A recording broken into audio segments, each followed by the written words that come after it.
여러분 안녕하십니까? 뉴스가 있는 저녁 변상욱입니다. 오늘 국민권익위원회가 반부패 청렴 과제를 발표했습니다.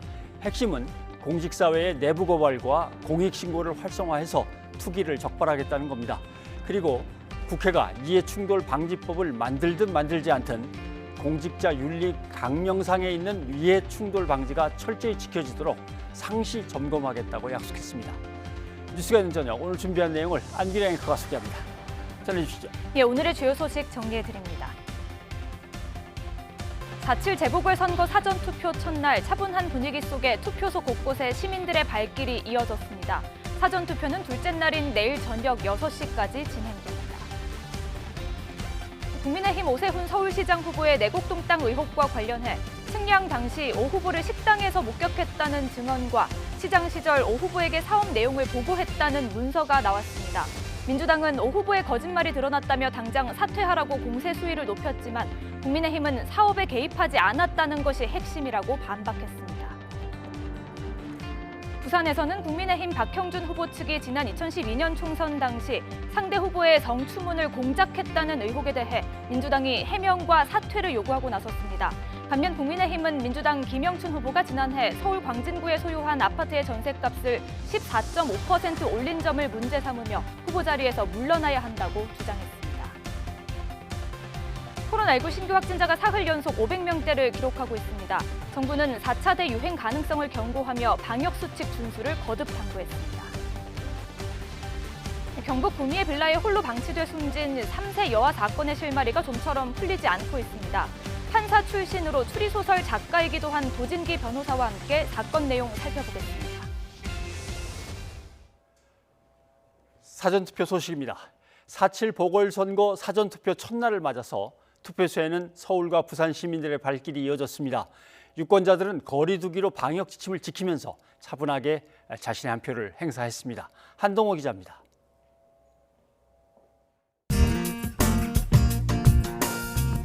서울역에 설치된 사전투표소. 1m 간격 스티커에 맞춰 줄을 서고 체온이 정상인지 확인하고 손소독제를 꼼꼼히 바르고 두 손에는 비닐장갑을 낍니다. 그리고 나서야 신분증을 확인한 뒤 투표용지를 받습니다. 지난해 총선, 재보선에 이은 코로나 시국의 두 번째 투표지만 아직은 낯선 풍경들입니다. 방역도 다 하시고 손 소독도 다 하고 완벽하게 하니까 괜찮을 것 같아요. 그래서 편안하게 했어요. 군복을 입고 유권자의 권리를 행사한 군인도 있었고 투표소를 함께 찾은 노부부와 비번날 짬을 낸 야간 근무자도 소중한 한 표를 행사했습니다. 제가 야간 경비원으로서 시간이 오늘밖에 없어가지고 미리 투표를 하게 됐습니다. 좋은 세상이 되기를 바라죠.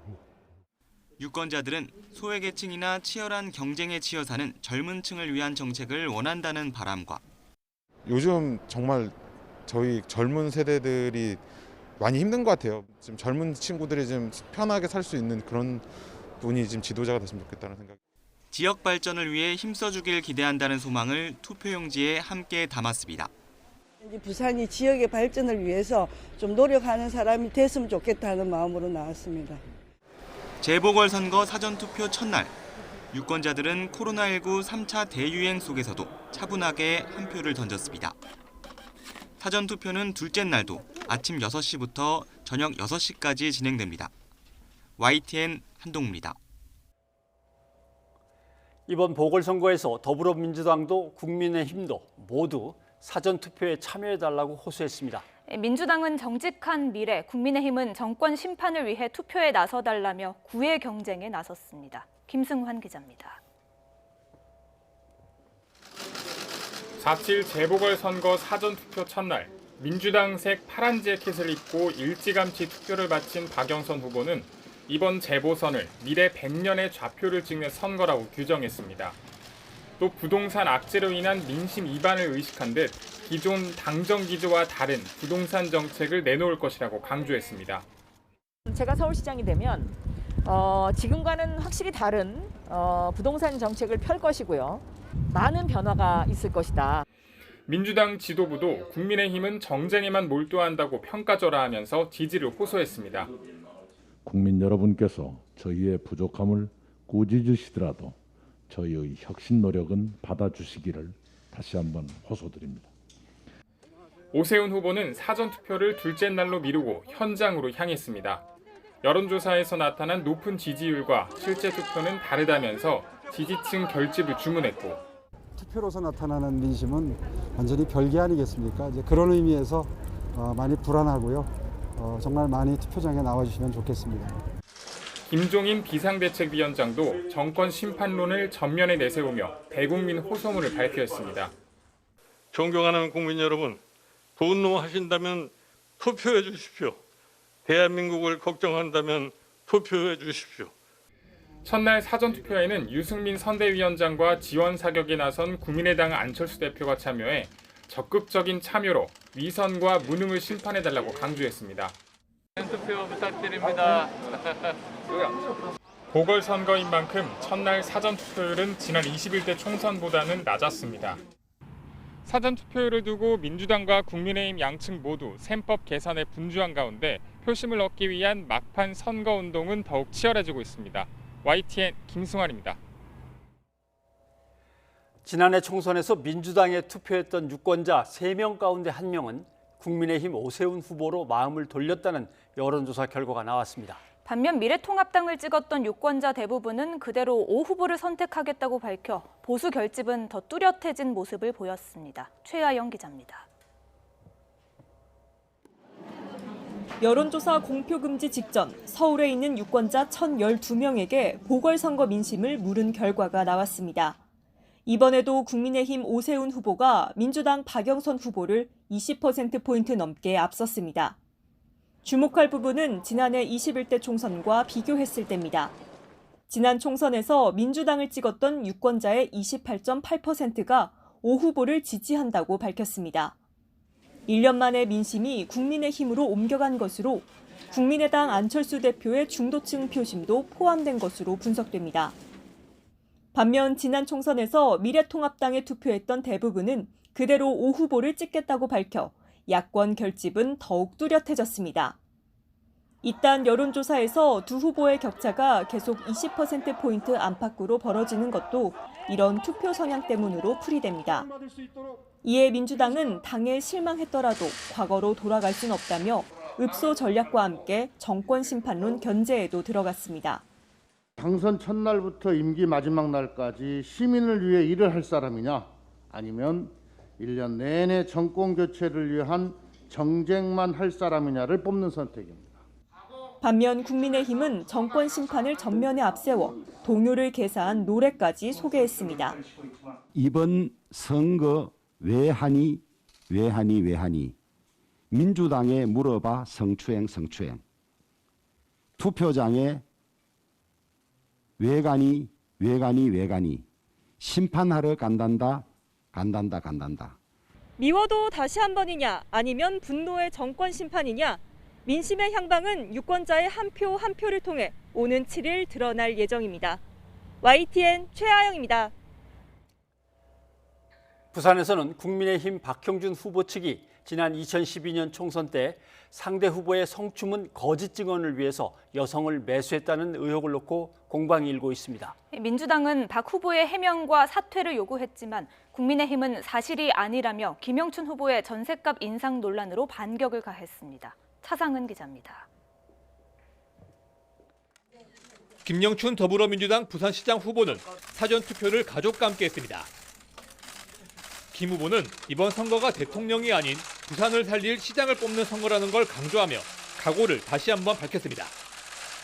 몰락하는 부산의 운명을 그대로 두고 볼 수 없어서 저라도 십자가를 메고 나서자, 그런 각오로 이 선거에 임했습니다. 박형준 국민의힘 후보는 청년들과 함께 한 표를 행사했습니다. 박 후보는 지지층의 투표가 관건이라며 한 명도 빠짐없이 투표해달라고 당부했습니다. 민심의 흐름이 크게는 잡혀 있습니다만은 결국 지지층을 투표장으로 얼마나 많이 모시고 올 수 있느냐 하는 것이 관건이라서. 여권에서는 강경화, 김부겸 등 전직 장관들이 선거 캠프를 방문해 경제 공약 지원에 나섰고 외국 인사들과 이렇게 교류하시는 모습, 또 외국 인사들로 받는 그 평가를 봤을 때 부산의 그런 어떤 국제적인 프로필을 가져다 주는 그런 시장이 되실 걸로 분명히 생각을 합니다. 야권에서는 유세에 동참한 홍준표 의원과 김은혜 국민의힘 대변인이 부산시장 선거를 통한 정권 심판을 재차 강조했습니다. 이번 선거의 본질은 문재인 대통령 끌어내리는 선거입니다.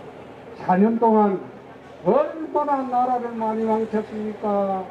국민들을 얼마나 힘들게 했습니까? 후보 간의 의혹 제기도 계속되고 있습니다. 박 후보 측이 지난 2012년 총선 때 상대 후보의 성추문을 공작했다는 의혹에 대해 민주당은 해명과 사퇴를 요구했습니다.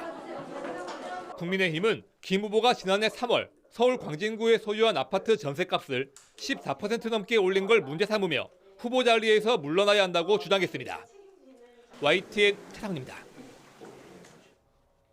네, 서울 부산 보궐선거 오늘도 후보들을 둘러싼 각종 의혹과 반박이 뜨겁게 오가면서 여야 공방이 치열했습니다. 특히 여러 의혹이 한데 뒤섞이면서 조금 혼란스럽기도 합니다. 후보별로 짚어보도록 하겠습니다. 자, 안기령 앵커가 지금 기다리고 있습니다. 안 앵커, 서울부터 시작을 해보죠. 서울은 역시 국민의힘 오세훈 후보의 내곡동 의혹이 이제 가장 뜨거운 이슈인데 오늘 새로운 의혹들이 또 불거졌는데 정리를 한번 해보죠. 예, 그렇습니다. 오세훈 후보 부인이 소유한 내곡동 땅 관련 논란. 특히 지난 2005년 측량 현장에 오 후보가 있었는지가 현재 최대 쟁점인데요. 앞서 당시 내곡동 땅 경작인은 오 후보가 측량 현장에 왔다가 근처 식당에서 생태탕을 먹었다고 주장했죠. 오늘은 오 후보가 실제로 방문했다는 식당 주인의 증언이 추가로 나왔습니다. 식당 주인은 라디오 인터뷰를 통해 오 후보가 잘생겨서 확실하게 기억한다며 왜 거짓말을 하나 싶어서 나왔다며 인터뷰에 응한 이유를 밝히기도 했습니다. 들어보시죠. 나이가 좀 드신 분 한 분 계시고 오세훈 후보는 좀 잘생겨서 그래서 더 기억이 나고 홀에 있다가 주말을 갔는데요.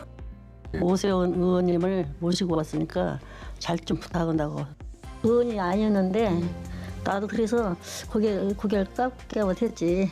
그분이 의원이라고 하길래 그때는 아마 변호사인가 됐을 거예요. 아니 오셨으면 오셨다고 말씀을 하시지 그렇게 높으신 분이 왜 거짓말을 하시나 싶어갖고요. 혹시 아드님도 하얀 면바지였을 거예요. 이 반듯하게 이렇게 하얀 면바지에 신발이 그 캐주얼 로퍼, 상당히 멋진 구두였죠. 예, 이 같은 식당 주인의 증언에 대해 오 후보는 사실이 아니라고 짧게 답했습니다. 역시 들어보시죠. 내곡동 식당 주인 인터뷰가 좀 계속 화제이고 논란인데요. 그거에 대해서 한 말씀 해주시면. 뭐라 그랬죠? 그 식당에서 생태탕 갔다, 빙수 브랜드까지 이야기하면서 했는데 어떻게 생각하세요? 사실이 아닙니다.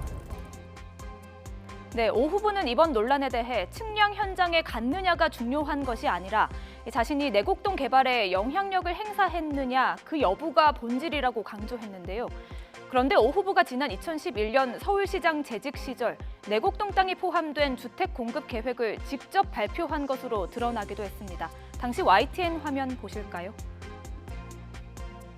2020년까지 최소 72만 호의 주택을 추가 공급해서 집 걱정 없는 서울에 한 발 더 다가가려고 합니다. 지금 보시는 5가지를 중심으로 구성이 되었습니다. 예, 민주당이 연일 오 후보를 향해 거짓말을 하고 있다며 공세를 펴고 있어서 이번 논란 선거 막판까지 큰 변수로 작용할 것으로 보입니다. 반면 민주당 박영선 후보는 이른바 같은 편의 자책골에 골머리를 앓고 있습니다. LH 사태로 촉발된 부동산 관련 논란이 정치권으로 번진 가운데 김상조 전 청와대 정책실장에 이어 민주당 박주민 의원까지 부동산 관련 구설에 올랐죠. 이 같은 논란에 박 후보 아프게 받아들인다면서 더 성찰하고 반성하고 2배로 잘해야 한다고 말했는데요. 민주당 내부에서도 너무 힘들다는 목소리가 터져 나왔습니다. 들어보실까요? 솔직하게 말씀드려서 좀 힘이 듭니다. 말하자면 이 내로남불 아니겠습니까? 예. 그런 측면에서 저희들 정말 이게 뼈아프다는 말씀을 드립니다. 철저하게 내부 개혁하고 또 자성하고 이 선거라는 계기를 통해서 더 철저해져야 된다는 말씀을 드리고요. 네, 부산으로 가보죠. 부산도 시끌시끌합니다. 가덕도 신공항은 이슈에서 잘 보이지 않고 부산에서도 역시 의혹 제기와 반박이 오고 가고 있죠. 네, 부산에서는 국민의힘 박형준 후보가 각종 여론조사에서 크게 앞서고 있는데요. 하지만 박 후보 역시 여러 논란에 휩싸인 상태입니다. LCT 특혜 분양과 자녀 입시 비리 의혹에 이어 이번에는 거짓 증언에 개입했다는 의혹까지 불거졌습니다. 앞서 부산 지역 언론은 지난 2012년 총선 당시 이 부산 수영구에 출마했던 박 후보가 한 여성에게 상대 후보의 성추문을 허위로 폭로하도록 사주했다고 보도했는데요. 박 후보 측은 명백한 허위 보도이자 공작이라고 반발했고 해당 언론사를 항의 방문하기도 했습니다.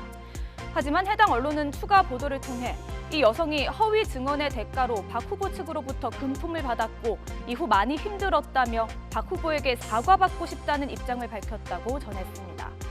여기에 더해 박 후보의 아내가 깊숙이 개입한 것으로 보인다는 검찰 기록을 확보했다는 언론 보도도 등장했는데요. 물론 박 후보 측은 이런 의혹에 대해 사실 무근이라며 강하게 반발하고 있습니다. 한편 민주당 김영춘 후보는 부동산 문제로 공격받고 있는데요. 국민의힘은 김 후보가 지난해 3월 서울 광진구에 소유한 아파트의 전셋값을 14.5% 올린 점을 문제 삼고 나섰습니다.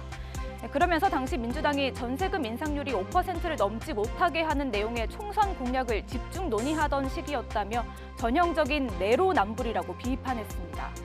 이에 대해 김 후보, 전 세입자가 4년간 사는 동안 한 번도 전세금을 올리지 않았다며 새 세입자와 계약하며 올려받은 것으로 주변 시세보다 5천만 원 이상 싼 가격이라고 해명했습니다. 이렇게 각종 논란으로 선거전이 달아오르면서 남은 변수들이 어떤 영향을 미칠지 계속해서 지켜보도록 하겠습니다. 뉴스가 있는 저녁 안비령입니다.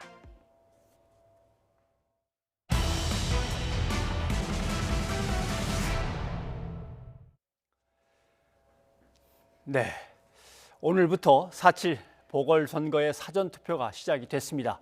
어제 공표된 마지막 여론조사들을 보면 국민의힘 후보들이 더불어민주당 후보들을 상당히 앞서고 있는 것으로 나타났습니다. 과연 실제 선거 결과는 어떻게 나올지 여론조사 전문가인 이은영 휴먼앤데이터 소장을 이 자리에 모셨습니다. 어서 오십시오. 네, 안녕하세요. 예. 오늘 투표율을 보니까 네, 9.14%. 예. 대개 사전 투표율이 꽤 높아서 계속 높아지고 있어서 한 20몇 %까지는 가 있었는데 그래도 보궐선거니까 그렇게까지는 안 높겠지 했는데 이 정도면 어떻게 상당히 높다고 지금 볼 수 있을 것 같고요. 이 사전 투표가 이 제도가 2013년에 도입이 됐는데 그 가장 높게 사전 투표율이 났다는 게 2014년 10월 하반기 재보궐선거였어요. 그때 19.4%가 나왔었거든요. 그래서 이 사전 투표가 도입이 됨으로써 본 선거 투표율이 지금 상승하는 흐름인데 대부분 이제 재보궐선거 때는 한 35% 내외였었는데 이 사전투표가 도입됨으로써 40대 중반 정도 이번 같은 경우 지금 나온 자료를 보니까 14년 19.4%를 넘어서지 않을까. 그래서 50대 한 초반까지도 이 투표율을 보는 흐름이 좀 있더라고요. 그리고 특히 오늘 같은 경우 날은 좀 흐렸지만 날씨가 좀 따뜻해서 시민들께서 좀 투표장으로 가기에 좀 마음이 가벼웠을 것 같고 그리고 오늘처럼 이제 이 높았다 이게 보도가 되면 내일 주말이고 하니까 더 많은 분들이 나갈 수 있을 것 같습니다. 네. 오늘은 평일이고 내일은 확실히 이제 주말이니까 그럴 수도 있겠네요.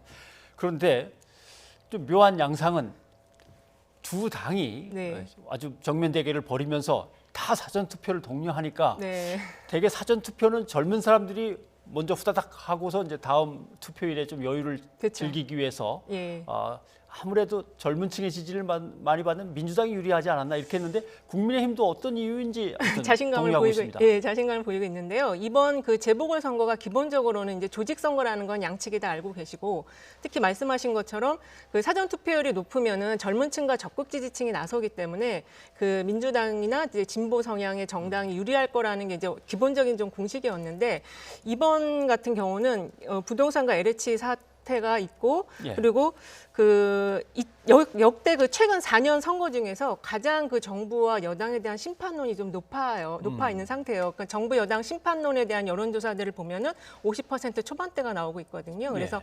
정부 안정보다는 훨씬 더 높게 나오고 있어서 야권 후보들 쪽에서 해볼만 하다라고 자신감을 보이고 있고, 그리고 서울 같은 경우는 2016년 총선 때 종로에서 오세훈 후보가 여론조사 대비 결과가 뒤집어진 결과가 나와서 예. 학습 효과 때문에 굉장히 동료를 열심히 하고 있는 걸로 나타나고 있어요. 그래서 이번에는 투표율이 높다고 해서 꼭 여당이 유리하다고 보기엔 조금 어려울 것 같습니다. 네. 국민의힘 입장에서는 워낙 앞서가는 차이가 크니까 네. 아무튼 많이들 투표장에 가시면 그대로 그렇죠. 나오지 않을까 하는 생각을 하는 모양이군요. 네. 그런데 마지막까지 쭉 이제 여론조사 결과들이 발표되는 걸 보니까 결국 국민의힘이 계속 이제 리드를 잡아가는데 예. 그 이유는 뭐라고 분석을 하십니까? 일단은 지금 블랙아웃 기간이고 마지막 여론조사 나온 거를 보니까 서울 같은 경우에는 이제 박영선 후보가 28에서 한 36% 정도, 그리고 오세훈 후보가 52에서 57 정도에서 그 격차가 한 12에서 19%포인트 정도고요. 부산 같은 경우도 한 20대 중반, 40대 중반에서 처음 출발을 할 때보다는 격차는 좁혀졌지만 예. 여전히 20%포인트의 격차를 보이고 있어요. 그래서 이런 흐름이 이제 여론조사에서 나타나는 흐름과 관련해서는 우리가 이제 여론을 읽는 이론 중에 침묵의 나선 이론이라는 게 있습니다. 그래서 네. 나의 의견이 좀 다른 사람과 다르고 그게 사회 전반적인 분위기일 때는 내 의견을 숨기는 경향이 있는데 지금 진보 성향의 유권자들이 자신의 의견을 좀 숨기고 적극적으로 개진을 하지 않고 여론조사에 응하지 않는 이런 현상이 있기 때문에 여론조사가 이렇게 격차가 좁혀지지 않는 흐름이 나타나는 거 아닌가 생각이 됩니다. 예. 여론조사 결과를 쭉 보니까 이제 주목할 것들이 몇 가지 있더라고요. 일단 네. 지지율의 격차가 얼마나 나는지. 네. 그다음에 아까 잠깐 뉴스에 나왔습니다만 저쪽 당 후보를 찍었었는데 이번에는 이쪽 당으로 가겠다라고 한 사람들의 비율도 네. 좀 보이고. 예. 그다음에 이쪽 당을 지지하는데 이쪽 당을 지지하는데 다르긴 하지만 투표장에 꼭 가겠다고 다짐하는 그 비율도 또 네. 양쪽이 다르더라고요. 조금 다르죠. 이것저것 네. 합쳐보면 아무튼 지금은 여당이 상당히 불리하게 가고 고전하는 있는 것 선거라고 볼 수 있을 예. 것 같습니다. 예. 그런데 네. 아까 안기령 앵커가 보궐선거 후보들을 둘러싼 여러 가지 이제 의혹 제기와 거기에 대한 반박 해명들 막 엉키고 있는 것들을 이제 설명을 했습니다만은 여론조사에서는 이것들이 그렇게 영향을 미치는 건지 안 미치는 건지 잘 모르겠습니다. 저희도 상당히 이번 선거가 너무 좀 어렵더라고요. 여론조사 결과 나온 것만 가지고 예측하기가 조금 어려운 그런 감이 있는데요. 어쨌든 이게 한 번 정도는 오차 범위 이내로 좁혀들어야지 저희가 그래도 여당의 후보들이 조금 더 선전할 수 있다라고 예측을 좀 해볼 수가 있는데 지금 예. 그런 결과가 한 번도 나온 적이 없어서 그게 이제 조금 여당 승리의 전망을 조금 어둡게 하는 부분이고요. 특히 이번 선거 여론 지형을 보면 부동산 문제, 그다음에 LH, 그다음에 마지막에 내곡동 이렇게 세 개의 먹구름이 드리워진 그런 선거이다 보니까 아무래도 이 정권과 여당에 대한 어떤 심판의 흐름이 강하고 이래서 지금 야권의 후보들의 여러 가지 문제들이 불거지고 있음에도 여론조사에 우위를 점하는 이유가 그런 측면이 있는 것 같습니다. 네. 사전 투표가 시작되기 전까지의 이제 여야의 모습을 보면 네. 여당은 어찌됐건 저희가 잘못했습니다라고 이제 읍소를 하고 야당은 당연히 이번엔 정말 정권 심판 제대로 해야 됩니다라고 네. 나서는데 한번 그 얘기를 잠깐 듣고 오죠. 네. 예. 오늘부터 이틀 동안 재보궐선거 사전투표가 진행됩니다. 국민 여러분께서 저희의 부족함을 꾸짖으시더라도 저희의 혁신 노력은 받아주시기를 다시 한번 호소드립니다. 추악한 권력형 성범죄를 심판하는 선거이자 지난 4년간 문재인 정부의 참담한 실정을 심판하고 정권 교체의 서막을 알리는 선거입니다. 분노하신다면 투표해 주십시오. 대한민국을 걱정한다면 투표해 주십시오. 예, 꾸짖어 주십시오. 분노하신다면 투표하십시오. 이렇게 갈라지는데 저 두 당이 저 전략으로는 계속 일단 가는 게 맞겠습니까? 네, 제가 보기에는 지금 상황에서는 이게 인물론으로 민주당 같은 경우는 인물 대결로 좀 많이 이제 끌어가려고 해봤는데 이게 워낙 지금 부정적인 프레임이 크게 부동산 문제와 LH 사태가 있기 때문에 되게 힘겨워하는 것 같아요. 예. 그러다 보니까 결국에는 이제 읍소와 호소, 감정과 정서에 호소하는 그런 전략으로 가고 있는데 그것도 지금 그 박영선 캠프 쪽을 보면은 후보가 직접 그렇게 하기보다는 좀 투트랙 전략을 쓰는 것 같아요. 그래서 당에서는 읍소 전략을 펴고 후보는 조금 더 낮은 자세와 겸손함과 일을 잘할 수 있는 자기 개인의 어떤 유능함, 이런 개인의 어떤 우위적인 측면을 호소하는 그런 전략으로 가고 있는 것 같고요. 그리고 이 국민의힘 같은 경우에는 그 처음에는 정권 심판론을 강하게 얘기했었는데 그것이 오히려 그 정부의 적극적인 지지층을 더 결집시키는 어떤 반문 지지층을 막 결집하려고 하다 보면 저쪽도 결집이 될 수 있기 때문에 그걸 좀 강조하기보다는 이 선거의 원죄론을 자꾸 부각을 시키면서 그쪽으로 지금 흐름을 가져가려고 하는 것 같습니다. 네. 자, 이제 며칠 남지 않았는데 그래도 마지막에 가장 큰 변수로 작용할 만한 게 남았다라고 하면 어떤 변수를 생각하십니까? 지금 현재 그 무당파층, 그러니까 무당파층과 그다음에 표심을 아직 정하지 못한 층들이 한 20% 초반대 정도 된다고 조사 결과 흐름을 보면 나와 있는데요. 결국에는 이제 지금 그 여당 같은 경우는 인물론 대결로 결국에는 몰고 갈 것 같고 그다음에 도덕성의 문제로 가져갈 것 같습니다. 그리고 지금 내곡동 문제가 불거져 있기 때문에 최종적으로 스모킹 건이라고 하는 어떤 결정적인 물증이나 사진 그것이 나올 경우에는 다시 한번 마지막 그 기간은 얼마 남지 않았지만 유권자 표심에 미치는 영향이 좀 클 걸로 보여지거든요. 근데 그것이 나오지 않는다면 현재 여론 흐름을 크게 벗어나지 못하는 선거로 끝나지 않을까 이렇게 전망을 조심스럽게 해봅니다.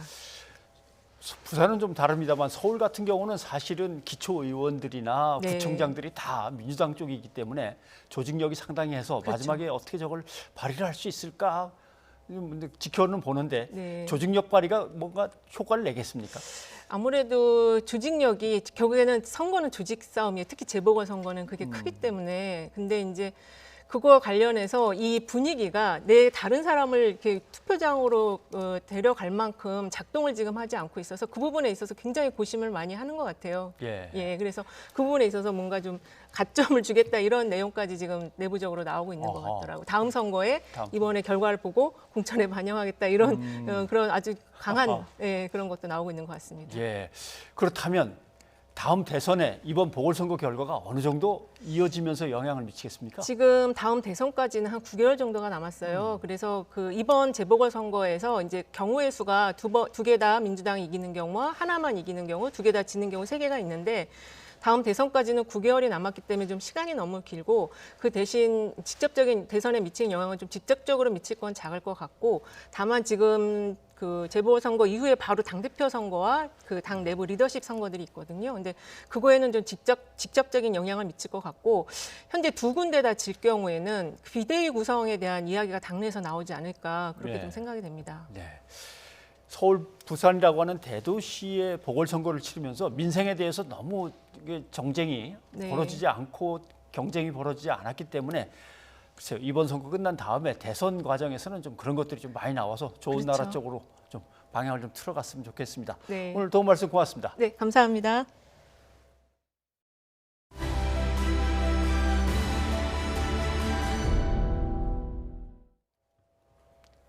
코로나19 신규 환자가 사흘 연속 500명을 넘으면서 4차 유행의 우려가 커지고 있습니다. 최근의 확진자 발생 추이를 보면 지난해 말 3차 대유행 초기와 비슷한데요. 정부는 상황을 좀 더 지켜보겠다는 입장입니다. 보도에 박홍구 기자입니다. 지난해 12월 5일부터 나흘간 하루 국내 발생 환자는 500명대를 기록하고 있었습니다. 하지만 닷새 뒤 1000명으로 폭증하고 이후 본격적으로 3차 대유행이 시작됐습니다. 최근에도 신규 확진자가 연일 500명대입니다. 지난 2월 설 연휴 직후 잠시 600명대였던 적이 있지만 사흘 연속 500명 이상은 올봄 들어 처음입니다.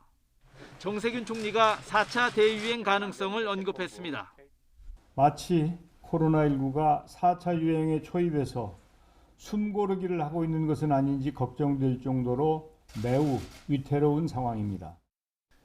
방역당국은 3차 유행 때처럼 상황이 악화될지는 좀 더 지켜봐야 하겠지만 그때보다 의료 대응 역량이 개선돼 질적으로 차이가 있다고 밝혔습니다. 중환자 병상이 추가로 확보돼 있고 요양병원과 시설에 대해 백신 접종이 이뤄져 취약계층에서 집단 감염이 발생할 위험이 줄어들었다는 겁니다. 12월 초에는 사실상 요양병원 요양시설에서의 집단 감염이 상당히 많이 발생을 하였고 지금은 그 당시에 비해서는 요양병원 요양시설에서의 감염이 비교적 아주 적은 그런 상황들입니다. 하지만 불리한 상황이 더 많습니다. 세계적으로 확산하고 있는 변이 바이러스가 유럽에서는 이미 우세종이 되며 재확산을 주도하고 있고 우리도 변이 감염이 조금씩 늘고 있습니다. 현재까지 290여 건 감염 사례가 확인됐는데 빙산의 일각일 뿐이란 지적이 나옵니다. 290명이라고 알려져 있지만 그거보다 아마 10배, 20배 많은 숫자가 나올 것으로 보이고 이 변이주의 확산이라는 건 시간 문제일 뿐이지 결국은 우리가 접종하는 속도와 이 변이주의 확산 속도가 경쟁하는 상황이기 때문에 또 부활절 종교 행사가 코앞이고 보궐선거까지 치르고 있어 개인과 집단 간 접촉이 늘고 5인 이상 집합 금지 등 거리두기 방역 수칙의 피로감도 누적돼 있습니다. 정부는 부산 등 최근 환자가 늘고 있는 일부 지역에 대해 거리두기 추가 격상 방안을 논의하고 있지만 큰 틀에서는 당분간 현 단계를 유지할 계획이라고 밝혔습니다. YTN 박홍구입니다. 특히 봄철을 맞아 서울의 코로나19 확산세가 심상치 않습니다. 1일 확진자가 사흘 연속 150명을 넘었습니다. 서울시는 한강공원 등의 방역 조치를 강화하기로 했습니다. 이상순 기자입니다. 1일 하루 동안에도 서울에서만 확진자가 167명 나왔습니다. 지난달 30일 158명, 31일 199명에 이어 3일 연속 150명대를 훌쩍 넘겼습니다. 직장과 다중이용시설 등에서 여전히 집단 감염이 잇따랐습니다. 중랑구에서는 가족 운영 소규모 작업장에서 4명이 추가돼 누적 11명이 감염됐고 실내 체육시설 감염자도 3명 더 늘어 누적 10명이 됐습니다. 강남구에서는 직장 관련 집단 감염으로 누적 11명이 확진됐고 용산구에서는 음악 동호회 관련으로 8명이 감염됐습니다. 감염 경로를 알 수 없는 사례는 46명으로 전체 신규 확진자의 27.5%나 됐습니다. 4월 4일 부활절을 앞두고 교회를 찾는 분이 많을 것으로 생각됩니다. 종교시설 내에서도 거리두기, 마스크 착용, 인원 제한 준수 등 철저한 방역 참여를 요청드립니다. 서울시는 나들이 객이 많아지는 봄철을 맞아 야외 방역 조치도 더욱 단단히 하기로 했습니다. 한강공원 매점 주변의 취식 금지와 잔디밭 내 5인 이상 집합 금지 조치의 단속이 강화됩니다. 이번 달 1일 개장한 난지 캠핑장은 캠핑 면적을 축소해 운영되고 있습니다. 또 벚꽃 인파가 몰리는 여의도에서는 주말 특별 점검반을 구성해 노점상을 단속하고 사회적 거리두기 등 방역 수칙을 계도할 예정입니다. YTN 이상순입니다.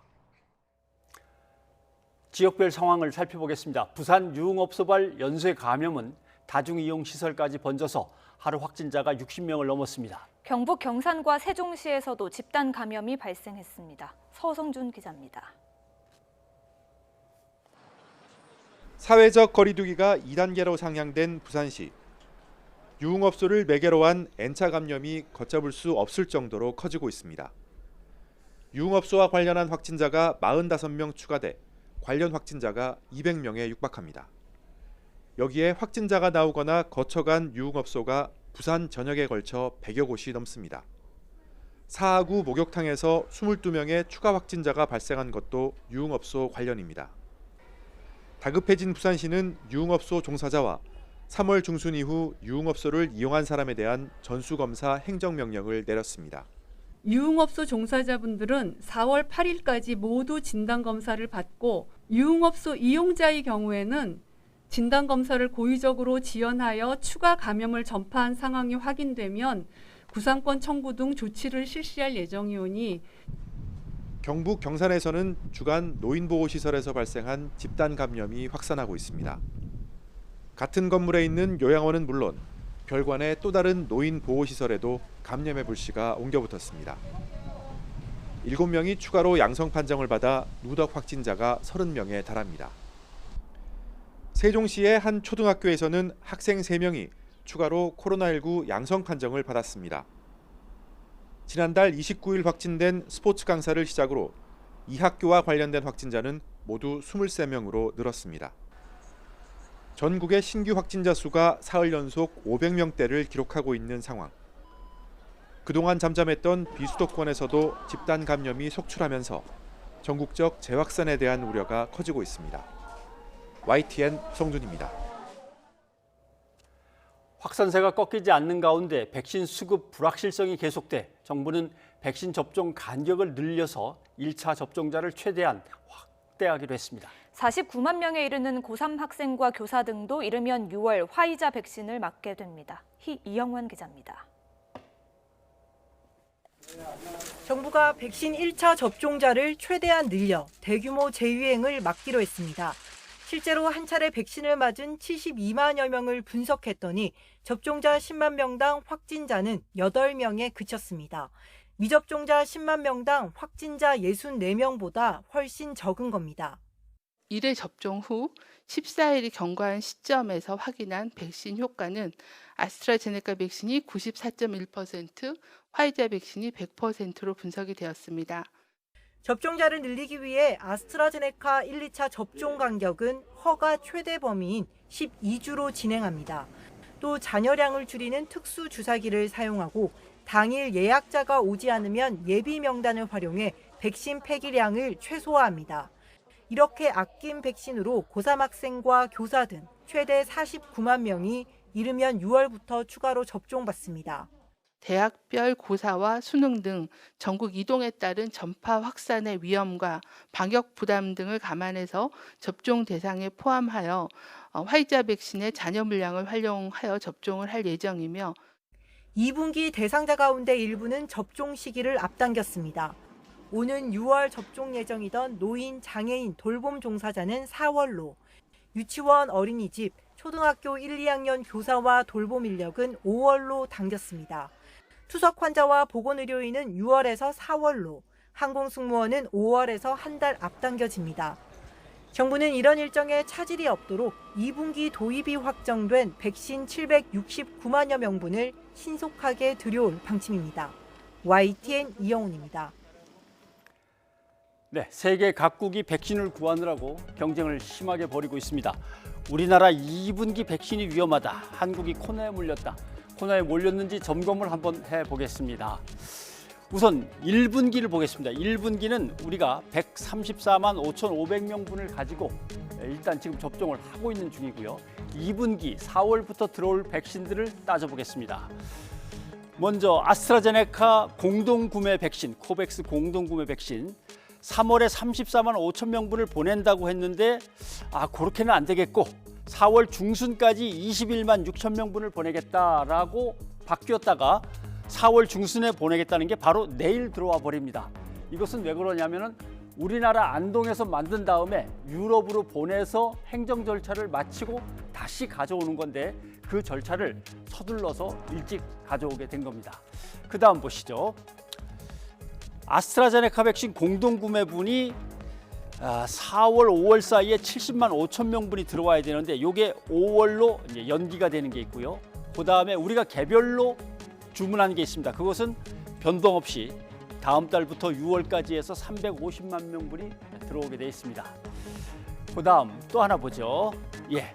파이자를 볼까요?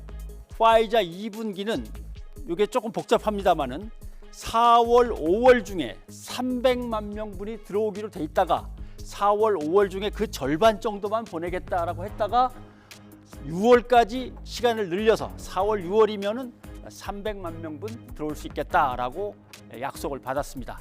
그다음에 저쪽 거는 코백스에서 들어올 것들 공동구매로 남아있는 것들입니다. 14만 8,500명분은 6월에 이상 없이 들어옵니다. 그다음 것도 한번 보죠. 여기서 잘 돼야 되는데 얀센이 좀 수량이 많습니다. 600만 명분인데 4월 달에 600만 명분이 오기로 돼 있는데 4월에는 50만 밖에는 못 보내겠다. 5월 이후에 나머지를 보내겠다라고 하는 겁니다. 그 다음 것도 한번 보시죠. 여기가 문제입니다. 모더나와 노바백스는 양이 많습니다. 2천만 명, 2천만 명분입니다. 미국이 주도권을 잡고 있는데 생산이 자꾸 늦어지고 있고 도입 시기가 불확실합니다. 역시 노바백스도 원재료가 부족해서 지금 생산에 차질을 빚어서 조금 불확실합니다. 자, 보신 대로 상반기 우리의 목표는 1,200만 명 접종입니다. 지금 한 800만까지는 확실하게 들어오는 거여서 조금만 더 들어오면 목표대로는 가능해 보입니다. 당장은 확진자를 줄이고 확보한 물량으로 차질 없이 백신 접종을 이어가는 게 중요합니다. 변상욱의 앵커 리포트였습니다.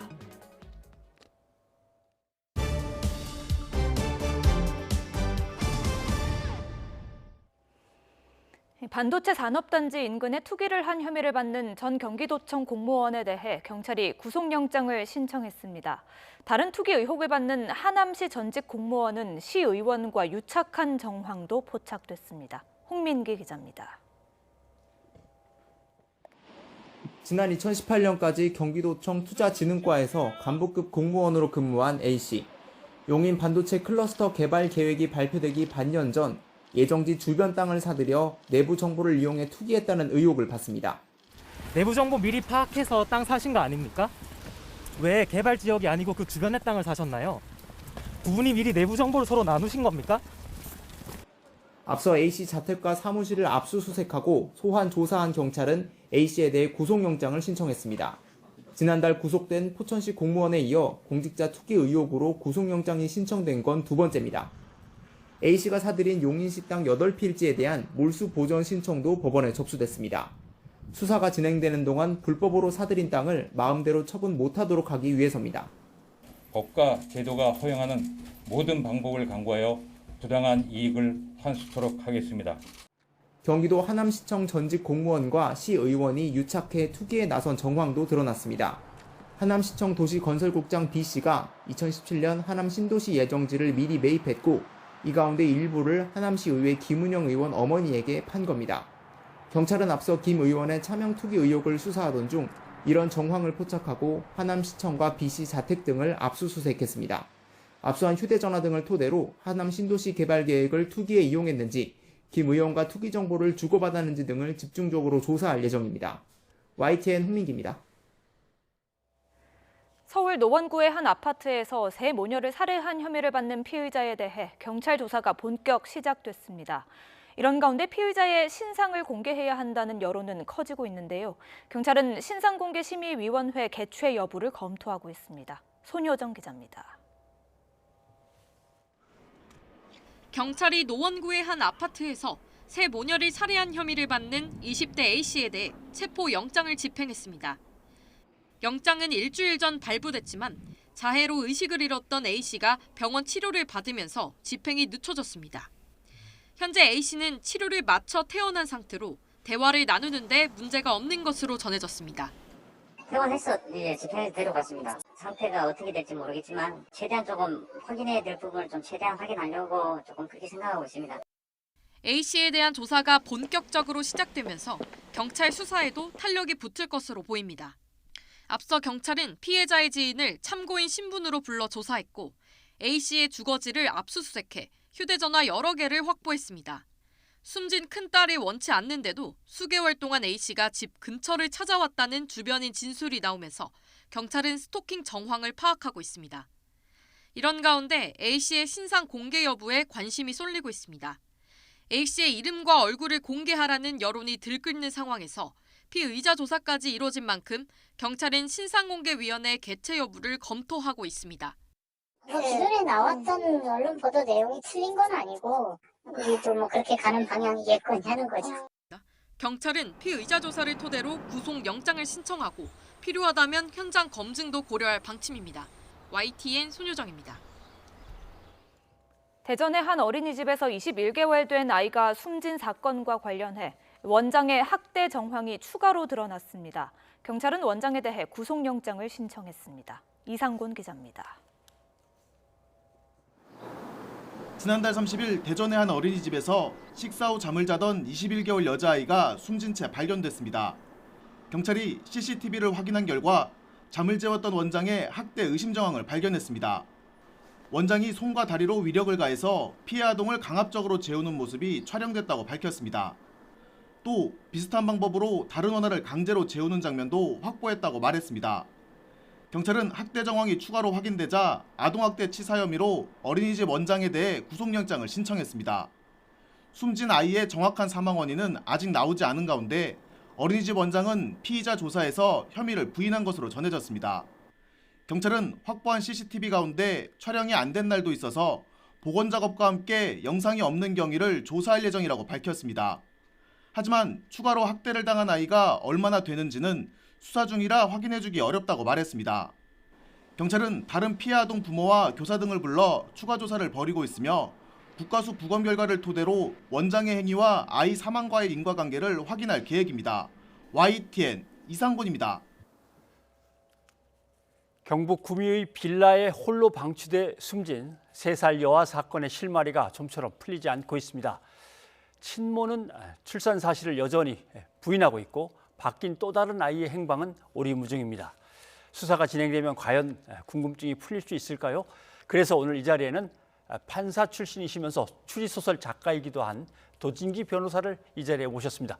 어서 오십시오, 변호사님. 예. 안녕하세요. 이런저런 조각 사실들 가지고 당최 그림이 그려지지 않으니까 이거는 상상력과 통찰력의 영역인 것 같다라고 해서 오늘 이렇게 특별히 모시게 됐습니다. 사실 사건은 상당히 좀 심각한데 이 사건을 쭉 지켜보시면서 어떤 생각이 드셨는지 이런 비슷한 게 혹시 예전에 뭐 판례 담당했던 것 중에 있으신지 그런 게 궁금했습니다. 실제 사건에서 본 적이 없습니다. 예. 제가 제목을 말씀드리긴 못한데 제가 쓴 몇 년 전에 쓴 소설 중에 아기를 바꿔치기 하는 그런 내용이 있거든요. 아하. 근데 그게 현실로 일어난 거 아닙니까? 그래서 굉장히 제가 경악을 했습니다. 그리고 실제 사건을 보면 소설 썼을 때보다 더 좀 심한데 그래서 제가 이번 사건을 접하고 소설을 안 쓰려고 해요. 좀 너무 충격 받으셨나요? 예, 많이 받았습니다. 예. 아무튼 뭐 국민들로서는 상당히 충격인데 어떤 상상이 되는 것들을 이야기를 꺼내기도 참 조심스럽습니다. 예, 그런 정황인데 보면은 결국은 경찰이 지금까지 수사하면서 내놓은 얘기는 석 씨가 자기가 낳은 아이를 숨겨두고 있다가 포대기에 싸서 몰래 병원에 가서 자기 딸이 낳은 아이와 바꿔쳤다 이런 얘기인데 이게 근거가 과연 이게 정황으로라도 좀 나올 수 있을까요? 그러니까 지금 경찰의 발표나 언론 보도가 이렇게 좀 뒤섞여 있는 것 같습니다. 팩트와 추정, 가설이 섞여 있는데요. 확인된 사실은 기본적으로 3가지 정도로 볼 수 있습니다. DNA 확인 결과 사망한 아이의 친모는 석 씨다. 그러니까 할머니로. 할머니로 알았던 석 씨였다. 이게 확인이 된 거고요. 두 번째는 김 씨 또한 그 무렵에 아이를 출산했다는 사실도 확인된 거로 봐야 됩니다. 산부인과에 가서 출산했으니까 틀릴 수가 없겠죠. 또 그다음에 이제 혈액 검사 결과 이 산부인과에서 직후에 혈액 검사 했을 때 그 아이가 김 씨에게서 나올 수 없는 혈액형을 가진 아이였다. 그래서 아마 이제 그 부분은 그 친자 관계에 대해서 좀 보조적인 의미를 가집니다만 그 아이가 바꿔치기 됐다면 거의 출산 직후에 그렇게 됐을 거라는 추정을 가능케 하는 그런 사실들이겠죠. 그것도 추정이긴 합니다만 그럼 결국 아이가 바뀐 장소와 시간은 상당히 좁혀져 있는 거네요. 좁혀져 있습니다만 추정 안에서 좁혀져 있는 거죠. 그것이 확인의 사실이 아니라 오로지 그 혈액 검사 결과에 따른 추정이나 추측이기 때문에 경찰이 지금 애를 먹고 있는 거죠. 그러니까 지금 그렇습니다. 여기에 등장하는 인물은 4명입니다. 주요 인물들은 석 씨 그리고 석 씨의 아이, 김 씨 그리고 김 씨의 아이. 그런데 우리 눈앞에 있는 사람은 3사람입니다. 석 씨 그리고 석 씨의 아이 사망한 채로 발견됐죠. 김 씨 아이가 없는 겁니다. 거기가 제일 안타까운 부분입니다. 어떻게 됐는지 빨리 어떻게 살릴 수 있는 방법 없을까? 이미 다들 그걸 얘기하거든요. 예, 그렇습니다. 사실 지금 제일 중요한 것은 사라진 아이의 행방이거든요. 사라진 아이가 지금 어디에 가 있는지 또 살아 있는지 건강한지 이게 제일 중요한데 이걸 밝히려면 사실은 지금은 석 씨의 진술밖에 없죠. 석 씨가 드러나 줘야 되는데 입을 닫고 심지어는 DNA 검사 결과조차 부인하고 있기 때문에 상당히 지금 그 상황이 꼬이고 있습니다. 결국 DNA 결과 같은 경우도 대검에서도 했고 국과수도 했었으니까 5번인가를 한 거 아닙니까? 4번 한 걸로 알고 있습니다. 그 틀릴 가능성은 없는 거 아닙니까? 4번이 다 일치한다면? 그러니까 DNA 검사 한 번에 확률로 따지면요. 그게 99.9999%라고 하거든요. 그러니까 이제 재판에서는 그냥 맞다고 치는 확률입니다. 이거를 4번을 했으면 99.9999의 4제곱이거든요. 이거 틀릴 수가 없는 거죠. 여기에 대해서도 이제 석 씨는 부인을 하고 있는 거고 다만 혈액 검사는 좀 오래 가능성이 있다고 합니다. 그래서 여기서 이 2가지 사실을 놓고 본다면 석 씨가 아이를 출산을 했고 그 아이가 사망했다라는 사실은 확인됐는데 그 아이를 언제 바꿔치기 했는지는 혈액 검사로 추정을 하고 있는 건데 그 부분은 확실하진 않다라고 그렇게 봐야 될 것 같습니다. 네. 그 사람들이 묻습니다. 도대체 어떻게 된 것 같냐라고 물으면 왜 DNA 검사를 그렇게 증거를 제시해도 다 부인하냐. 네. 근데 뭐 취재해본 기자 입장에서는 아이가 만약에 숨졌다면 그 숨진 아이의 어떤 살인 혐의가 사실상 살해 혐의가 또 얹어지기 때문에 그걸 피하려고 뭐 형량을 줄여보려고 그러는 거 그거 외에는 뭐 상상되는 바가 없는데 어떤 게 가능한 겁니까? 이 이유를 설명할 때. 그 가능성이 충분히 있고요. 두 번째는 결국은 재판이죠, 재판. 향후의 처벌 문제죠. 근데 지금 사실은 확실하게 밝혀진 것은 죽은 아이가 석 씨의 자녀라는 것만 밝혀져 있습니다. 근데 석 씨가 과연 자기 그 딸의 자녀, 그 김 씨의 아이를 유괴했는지, 그 바꿔치기가 유괴 아니겠습니까? 유괴했는지는 확인된 게 아니라 정황에 따른 추측인 거예요. 그래서 이걸 석 씨가 입을 열어줘야 그 사실을 밝힐 수 있는데 이걸 다물고 있는 거죠. 근데 재판을 앞두고 만약에 석 씨를 기소를 한다면 약취유인죄입니다. 약취유인. 미성년자 약취유인인데 이게 뭐냐면 쉽게 유괴입니다. 유괴. 유괴인데 이걸 기소를 해야 되는데 기소부터 문제가 있는 거예요. 이를테면 우리가 절도범을 기소를 한다고 치면요. 피고인이 물건을 훔쳤습니다. 이렇게 기소를 못합니다. 언제 어디서 어떻게 훔쳤는지를 특정을 해줘야 됩니다. 그래서 이 사건에서도 석 씨를 유괴를 기소를 하려면 아이를 언제 어디서 어떻게 유괴했는지 바꿔치기 했는지를 특정해 줘야 됩니다. 사실관계가 거기 적혀는 있어야 되는데. 근데 지금 할 수 있는 것은 석 씨가 아이를 유괴했습니다라는 것밖에 없는 거예요. 언제 어디서 어떻게라는 게 빠져 있기 때문에 기소부터가 지금 벽에 걸린 겁니다. 그런데 혹시 뭐 이제 판사로서 근무도 하시고 나름대로 소설도 추리소설 쓰시고 하셨는데 이럴 때 입을 안 여는 사람의 입을 열게 하는 방법 뭐 이런 것들은 없습니까? 그러니까 저는 개인적으로 이 상황에서 지금 아이의 생사가 제일 중요한 거 아니겠습니까? 석 씨가 말을 해줘야 되는데 입을 닫고 있으니까요. 어떤 이유에서 석 씨의 신상을 공개해서 시민들의 제보를 좀 받아보면 어떨까 싶거든요. 공개 수사로 이렇게. 3년 전이지만 석 씨가 아기를 바꿔치기 하면서 그걸 목격한 사람도 나올 수도 있고 충분히 지금 아이가 당장 죽냐고 급하니까 그렇게 하면 좀 진전이 있지 않을까 싶고요. 또 그런 일이 있습니다. 제가 신상 공개를 통해서 압박을 해서 진술을 받는 것은 안 될 말입니다. 안 될 말입니다만 어떤 의미에서는 이 범죄자들이 신상 공개를 끔찍이 싫어합니다. 그 예를 들어서 지난번에 그 여성 2명을 연달아 살해했던 최신종 같은 경우도 나 사형이든 무기징역이든 좋으니까 신상 공개만 하지 말아달라고 했거든요. 그 정도로 굉장히 싫어하는 부분이거든요. 그래서 만약에 석 씨가 신상 공개를 앞두게 되었을 때 혹시 심경의 변화를 일으켰어. 신상을 공개하지 말아달라. 내가 더 얘기해 줄게. 이렇게 나올 수 있지 않을까 하는 그런 기대를 가져보는 거죠. 아이를 낳고 키우면서 그 석 씨의 딸 김 씨를 이제 예를 든다면 아이를 낳고 키우면서 그 3년의 세월을 아무것도 모른 채로 정말 인제서 알게 된 걸까라고 하는 의문이 남고 혹시 재판에 가서 기소돼서 재판에 가서 자기 재판을 받고 하다 보면 뭔가 좀 얘기를 꺼낼 수 있지 않을까 이런 생각도 사람들이 하던데 이건 어떻을까요? 그렇습니다. 저 사실 여기서 제일 좀 미스터리 중에 하나가 과연 딸인 김 씨가 모른 상태에서 공모하지 않고 이 아이 바꿔치기가 가능했겠느냐는 거죠. 공모 없이 가능하냐? 더군다나 아이의 출산 시기가 좀 다르지 않습니까? 그러면 몸무게도 다를 거고 할 텐데 과연 친모가 그걸 눈치를 못 챌 수 있을까 하는 근원적인 의문이 남고요. 두 번째는 김 씨가 아이를 버려두고 몇 달간 그 남편 집에 가 있었지 않습니까? 그래서 아기가 지금 거의 아사로 발견된 것으로 추정이 되는데 이게 모성이라는 게 있지 않습니까? 모성이라는 게 있는데 친엄마가 딸을 버려두고 몇 달간 이렇게 나가 있을 수 있는가 하는 의문이 들거든요. 그래서 혹시 이게 자기의 친딸이 아니라 말하자면 아빠가 다른 동생이라는 사실을 알았기 때문에 그랬던 건 아닐까 하는 의문도 드는 거거든요. 카톡 대화 중에 뭐 엄마가 둘째를 가지고 뭐라고 놀리고 있어 해서 전혀 모르는 것처럼 카톡 대화는 오고 갔지만 네. 어떤 공모라든가 아니면 모른 척하기로 했다든가 뭔가 그런 심경에 어떤 다른 숨겨둔 이유가 있다면 그렇게 대화가 남들하고 계속 이어질 수도 있겠군요. 저는 가능하다고 보는 게요. 카톡 대화를 보면 대화 뉘앙스 정도로 보면 김 씨가 자기의 친딸이 아니라는 걸 몰랐던 것처럼도 보일 수 있습니다. 예. 그런데 그 대화 내용이 그 아이가 자신의 아이가 아니라는 걸 알고 있는 상태에서 충분히 가능한 대화예요. 그래서 단정할 수 없다는 겁니다. 예.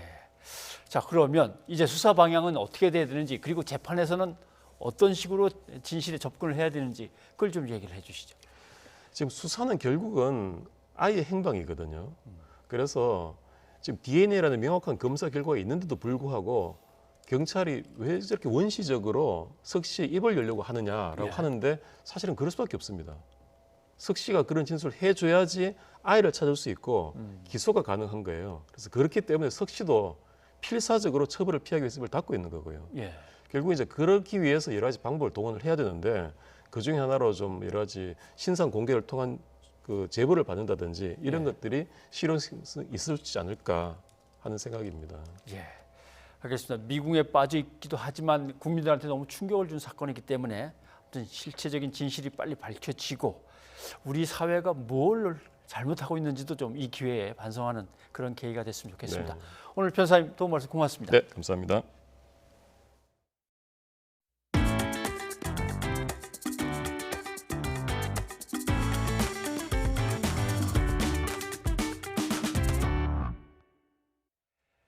나흘간의 연휴에 들어간 타이완에서 30년 만에 최악의 열차 사고가 발생해 최소 48명이 숨지고 66명이 다쳤습니다.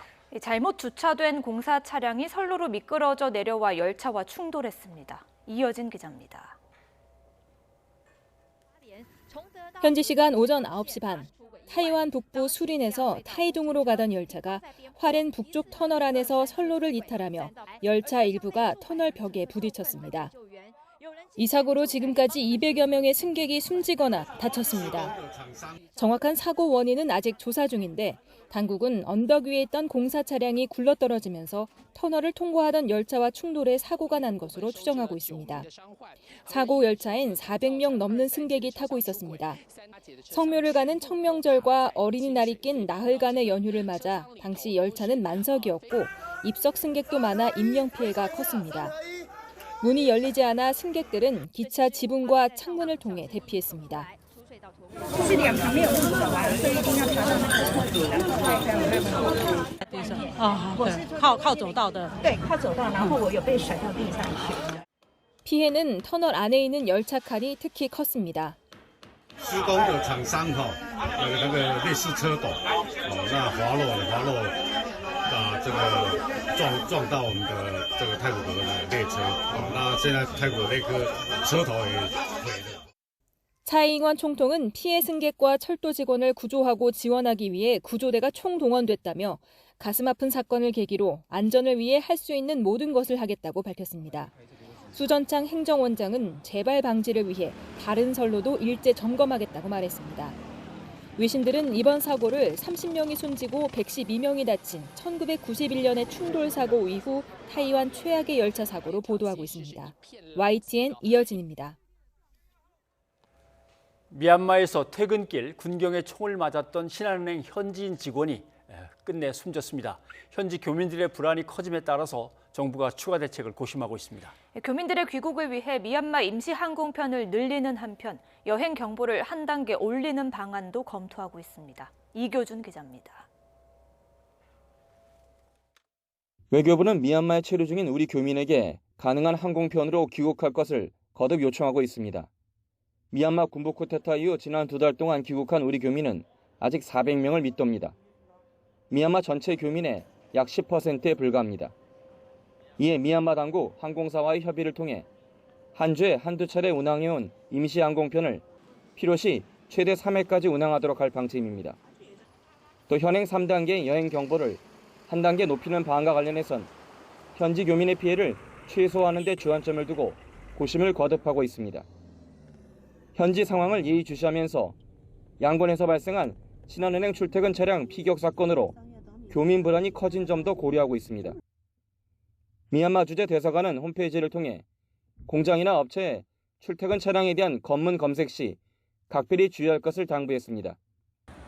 신한은행은 이번 총격 사건으로 숨진 현지인 직원의 깊은 애도를 표하는 한편 양권 지점을 임시 폐쇄하고 모든 직원이 재택근무에 들어갔습니다.